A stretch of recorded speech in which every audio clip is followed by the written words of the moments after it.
সালমান শাহ, মান্না এবং শাকিব খান মানে ৩ জনের ৩ টা গুণের কথা যদি একটু বলেন। তিনজনের তিন কথায় বলতে পারবো না, তবে এক নম্বরে আমি অবশ্যই সালমান শাহকে রাখবো এখানে। অভূতপূর্ব, আমার সামনে প্রথম ছবিতে আমার সঙ্গে কাজ করেছে, এটাও আমার বিশেষ একটা পাওয়া। এই ছেলেটা যখন আমার সঙ্গে প্রথম ছবিতে কাজ করলো, বোধহয় ছবিটার নাম কিয়ামত থেকে কিয়ামত, সোহানের ছবি।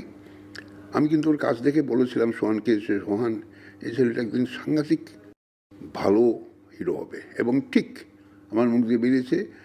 সে এত ছবি করছিল আর এত জনপ্রিয়তা ফাস্ট, এত দর্শক তার তৈরি হলো যে চিন্তা করা যায় না, খুব কুইক, এত কুইক, হ্যাঁ এত কুইক কোনো জনপ্রিয় নায়ক হওয়া খুব কঠিন।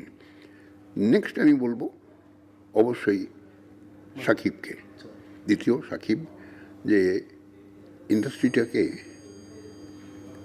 মানে একেবারে যে ধূলিসাৎ হয়ে যেত সাকিব না থাকলে, সেটা খুব সত্যি কথা।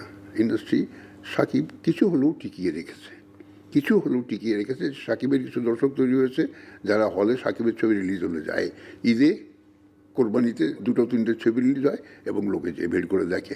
এটা কিন্তু নিজে তৈরি করেছে। ও নিজের অভিনয় সম্বন্ধে খুব সজাগ, খুব ক্যারেক্টারগুলি তৈরি করে সুন্দর করে, নিজের অভিনয়ও খুব ভালো করে, যে কারণে লোকে দেখে আনন্দ পায় সাকিবের ছবি।